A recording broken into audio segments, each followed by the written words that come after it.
Reserve bank of ഇന്ത്യയുടെ പേരിൽ cyber തട്ടിപ്പ്. മലപ്പുറം സ്വദേശിയുടെ 20 ലക്ഷം രൂപ നഷ്ടമായതായി പരാതി ലഭിച്ചെന്ന് സൈബർ പോലീസ് അറിയിച്ചു. റിസർവ് ബാങ്ക് ഓഫ് ഇന്ത്യയുടെ 50 ലക്ഷം രൂപയുടെ ഗിഫ്റ്റ് വൗച്ചർ സമ്മാനമായി ലഭിച്ചിരിക്കുന്നു. ആശംസകൾ എന്ന സന്ദേശത്തിലൂടെയാണ് തട്ടിപ്പിന്റെ തുടക്കം. സമ്മാനത്തിന്റെ വൗച്ചർ ഫോണിൽ അയച്ചു നൽകും. സമ്മാനം ലഭിക്കാനായി തന്നിരിക്കുന്ന വാട്സ്ആപ്പ് ലിങ്ക് ഉപയോഗിക്കാനും ആവശ്യപ്പെടും. വാട്സ്ആപ്പ് ഗ്രൂപ്പിൽ ചേർന്ന് കഴിയുമ്പോൾ GST അടയ്ക്കണമെന്ന അറിയിപ്പ് ലഭിക്കും. അതിനായി വ്യാജ അക്കൗണ്ടുകളിലേക്ക് പണം കൈമാറാൻ തട്ടിപ്പ് സംഘം ആവശ്യപ്പെടും. തുടർന്ന് കൂടുതൽ പണം പല കാരണങ്ങൾ പറഞ്ഞ് കൈവശപ്പെടുത്തും. സമ്മാനം നിയമവിരുദ്ധമായി കൈപ്പറ്റിയെന്ന് പറഞ്ഞ് വിവിധ മന്ത്രാലയങ്ങളുടെയും CBI, NIA തുടങ്ങിയ അന്വേഷണ ഏജൻസികളുടെയും പേരിൽ ഭീഷണി നൽകി കൂടുതൽ പണം അപഹരിക്കും. സമ്മാനങ്ങളുടെ പേരിലുള്ള വ്യാജ സന്ദേശങ്ങൾ വിശ്വസിക്കരുതെന്നും മുൻകൂറായി സമ്മാനങ്ങൾക്ക് നികുതി അടയ്ക്കേണ്ട ആവശ്യമില്ലെന്നും പോലീസ് മുന്നറിയിപ്പിൽ പറയുന്നു. തട്ടിപ്പിന് ഇരയായാൽ 1 മണിക്കൂറിനകം തന്നെ 1930 എന്ന നമ്പറിൽ പരാതിപ്പെടണം. തട്ടിപ്പ് നടന്ന് 1 മണിക്കൂറിനുള്ളിൽ പരാതിപ്പെട്ടാൽ പണം തിരിച്ചെടുക്കാനുള്ള സാധ്യത കൂടുതലാണെന്നും പോലീസ് അറിയിച്ചു.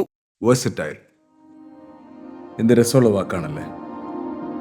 ഒരുപക്ഷെ ഓരോ ആക്ടറും കേൾക്കാൻ കൊതിക്കുന്ന വിശേഷം. ഓരോ സ്ക്രിപ്റ്റ് കേൾക്കുമ്പോഴും ഓരോ കഥാപാത്രത്തെ പരിഗണിക്കുമ്പോഴും എന്തായിരിക്കും ഞാൻ ആഗ്രഹിക്കുക? ഇത് ഡിഫറെന്റ് ആയിരിക്കണം. എനിക്ക് മാത്രം ചേരുന്ന ഒന്നാവണം. എന്തെങ്കിലുമൊക്കെ പുതുമ വേണം. ആളുകൾക്ക് ഇഷ്ടമാവണം.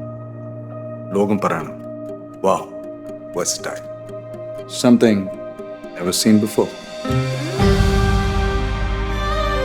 നിങ്ങളും അത് തന്നെയല്ലേ ആഗ്രഹിക്കുക?